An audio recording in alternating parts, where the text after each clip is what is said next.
সমাজে আইনের শাসন থাকলে মানব পাচার প্রতিরোধ করা সম্ভব বলে মন্তব্য করেছেন প্রধানমন্ত্রীর রাজনৈতিক উপদেষ্টা রুহুল কবির রিজভী।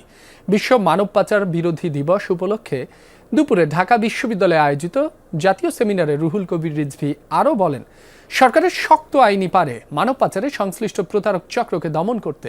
এদিকে তৃণমূল সহ পুরো জাতিকে শিক্ষিত করা জরুরি বলেও মন্তব্য করেন তিনি।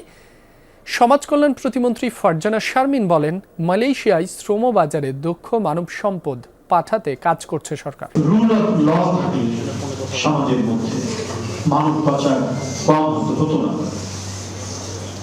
আপনার উন্নত দেশগুলো যেখানে ডেমোক্রেসি বলবৎ আছে সেখানে তো আমরা মানব পাচারের কথা শুনি না। আমরা ইউরোপ বলি, উত্তর আমেরিকা বলি, অস্ট্রেলিয়া, নিউজিল্যান্ড বলি, যেসব দেশে রুল অফ ল আছে সেখানে কিন্তু মানব পাচার সম্ভব হয়নি।